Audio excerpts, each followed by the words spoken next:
Tintern Abbey by William Wordsworth.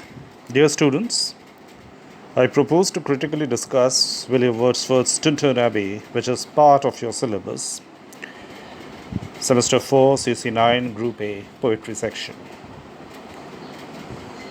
I would like to begin with a few words on the physicality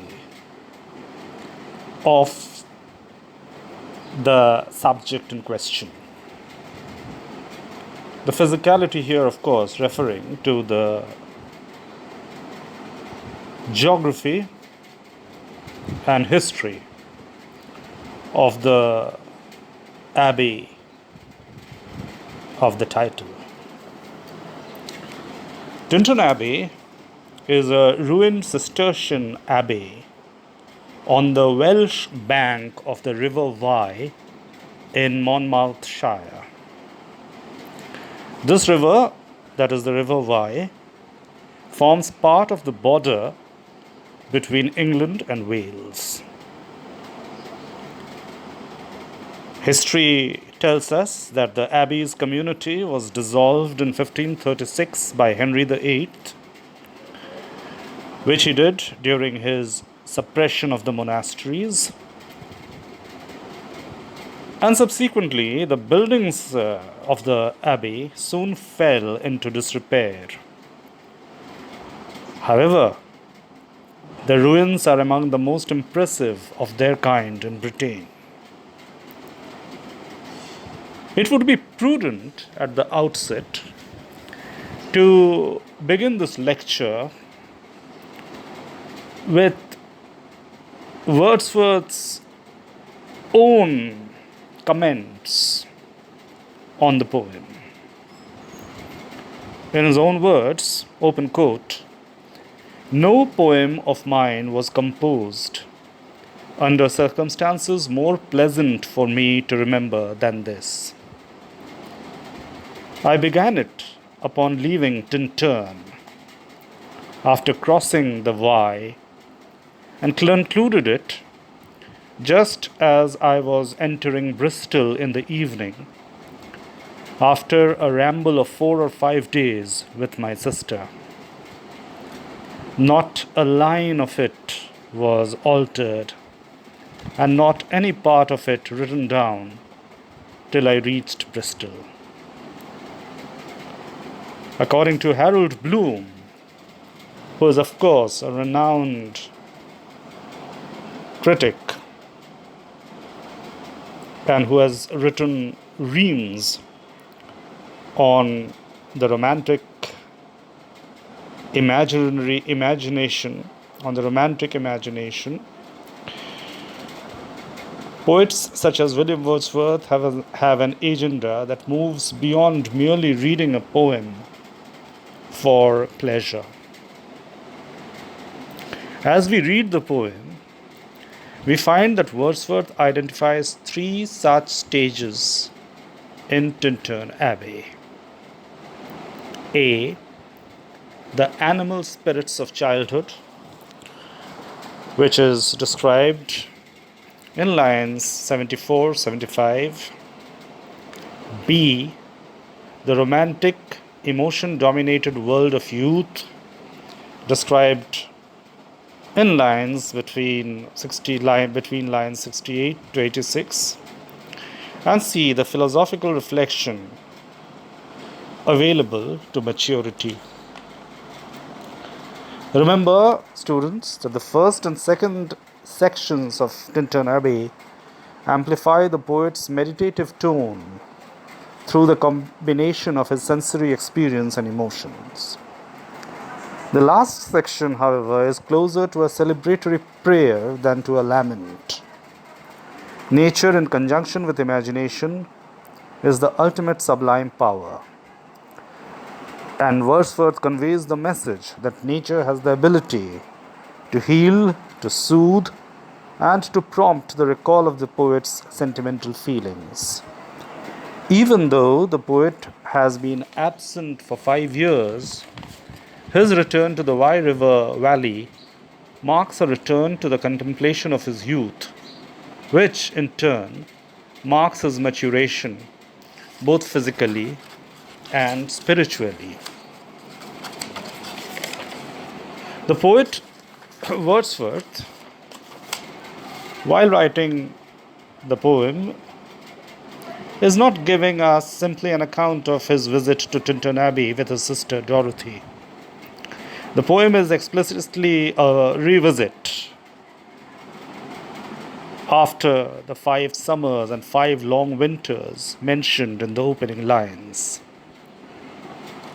What matters here is not simply an objective depiction of external nature according to conventional neoclassical principles, but rather an account of the changes in the poet's own attitude, a portrayal of the development of the poet's consciousness in the course of those 5 years. Students may well note that unlike other poems, this poem does not convey Wordsworth's social message. Neither is Wordsworth at all concerned with such a goal, but rather the development of his own thoughts to the point at which he can hear and reproduce in an elevated, while unpretentious language, the still, sad music of humanity. Now, an analysis of the poem itself. The poem opens with Wordsworth's recollections of his first visit to Tintern Abbey and the why. The beauty of the landscape, and I quote, "These hedgerows, hardly hedgerows, little lines of sportive wood run wild, these pastoral forms," end quote, has often been with him in memory.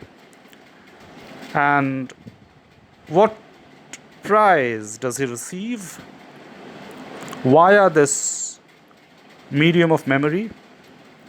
This provides him, in weary hours, open quote, sensations sweet, tranquil restoration, and that blessed mood in which the burden of the mystery, in which the heavy and the weary weight of all this unintelligible world is lightened.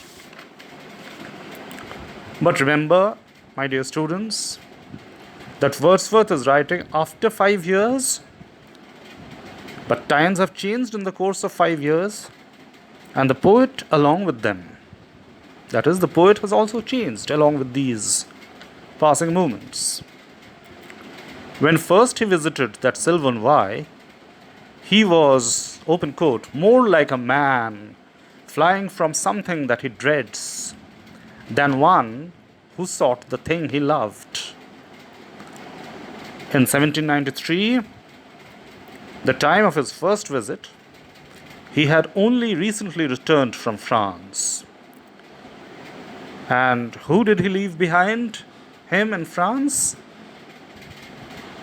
It is not sensible, it does not make sense to delve deep into the biographical details of a poet or a creator. But suffice it to say that Wordsworth returned from France, leaving behind his beloved Annette Vallon and their newborn illegitimate daughter. And what were the circumstances? Wordsworth was dismayed by developments in France, whose revolution he had celebrated, but where now, in violation of all his ideals, the king was guillotined and liberalism was destroyed by the terror. At the same time, he was saddened by England's declaration of war against France. These were the dreads that he was fleeing when he first came to the Wye Valley. But now, after these 5 years, open quote, and I quote from the poem, that time is past, and all its aching joys are now no more, and all its dizzy raptures, close quote. Now, as he stands there 5 years later, he dares to hope that, and I quote from the poem, open quote, in this moment there is life and food for future years, close quote.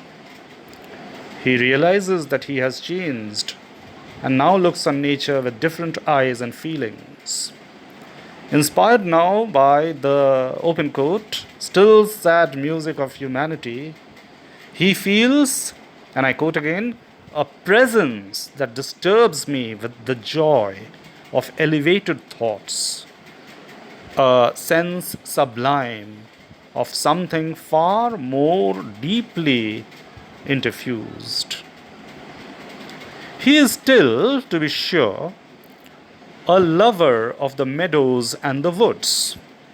And this phrase, a lover of the meadows and the woods, is also a phrase from the poem itself. But now he is aware of something more, a notion and a spirit that impels all thinking things, all object of all thought, and rules through all things. This makes us recall one of Wordsworth's phrases, oft quoted phrases, in another poem of his, rolled round in earth's diurnal course, etc. In this mature sense, he welcomes his sister, who accompanies him on this second visit, and who has long been a steadying, a stabilizing influence and element in his life. He now understands that nature is more than the simple beauty that he appreciated on his earlier visit.